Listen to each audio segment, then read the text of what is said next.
Welcome back to Whole Mom Revolution. This is episode 3, and I wanted to open with a question for you. I wanted to ask you, what have you done today to touch your dreams? If you don't know what I mean by that, I'm going to really briefly explain, but I don't want to take too much time on this. But think about this. You have a big dream, a vision, a calling, something like that in your heart, right? That's why you're here. What have you done to get closer to your dream tangibly, like getting closer to the goal, obviously, but also what have you done to taste it, to whet your appetite, to keep you coming back for more? Ed Mylett, which he's super amazing. I recommend you listen to him if you don't already. He talks about in one of his podcasts how before he was where he is now, him and his wife would frequently go and taste and touch their dream. So, what he meant by that was, like, for example, he wanted a house in this particular area. I can't remember the name of it now. But once in a while, I think it was like once every 6 months or whatever they could afford, they would take one day and they would go to this area and they would have lunch there and they would stay at the hotel for one day. It was super expensive. I think it was like the Ritz Carlton or something. I don't know.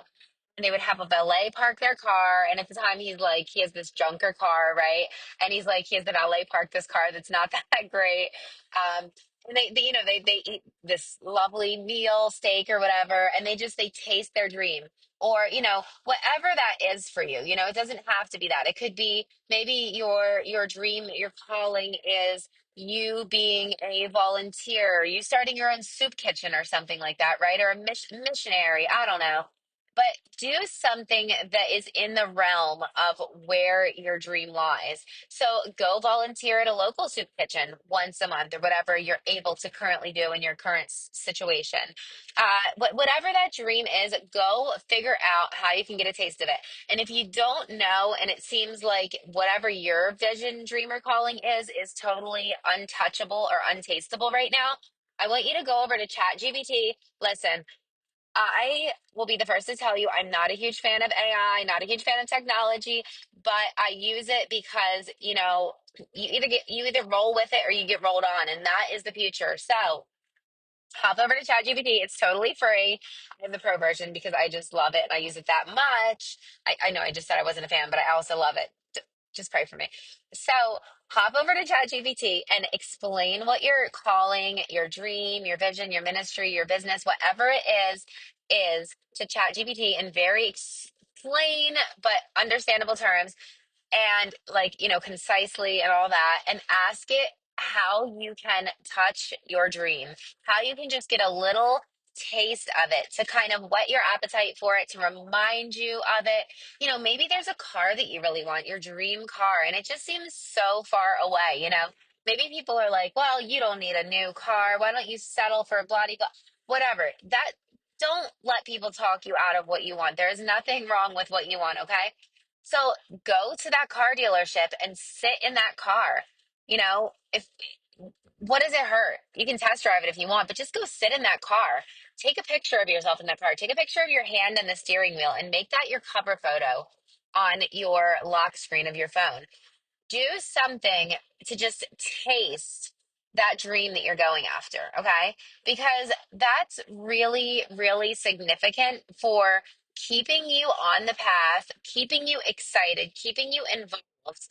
It's just going to stoke that fire within you because sometimes in the busyness of mom life, I know, firsthand that our flames can just become a little flicker, an ember that's almost not even there, being blown about and doused by just all the chilliness of the doubt and the resistance and the obstacles and all the things in day to day life.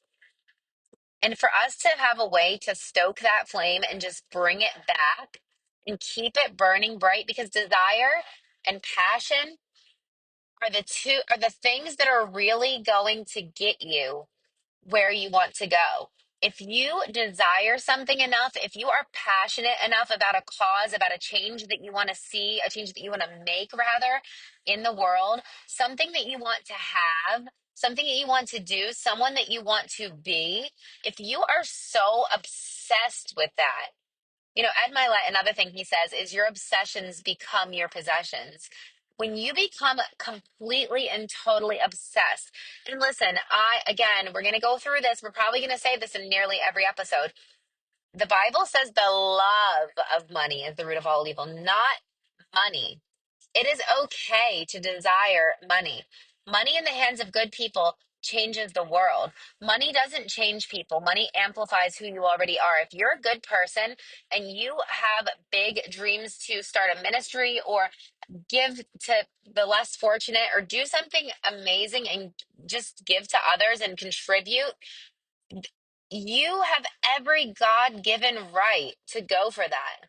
There is no reason that you can't. The Bible does not say that we cannot seek financial. Solomon was like the richest dude ever, was he not? Right? So just get that out of your minds. But anyways, my whole point there is to go after passionately and determined, be determined to get what you seek. Keep the passion and the desire alive, and you will continue to take the actions that are necessary. Again, we're going to say believe in yourself because that is the secret sauce. But having that passion, that desire, that hunger, that drive, and regularly feeding it is going to get you so far. It is going to give you what you need, the mental fortitude that you need, the belief that you need to take the actions that you need to take to become the person that you need to become, to do what you need to do to acquire and have what you desire to have. That is exactly how you are going to get closer to your dreams today. So I hope that was an encouragement for you. I hope you are having the best day ever. And I just want to say God bless you and thank you so much for spending this time with me here on the Whole Mom Revolution podcast. If this was a blessing to you, please share it with another mom or with your social, group that you think could really benefit from this. I appreciate you. Until next time.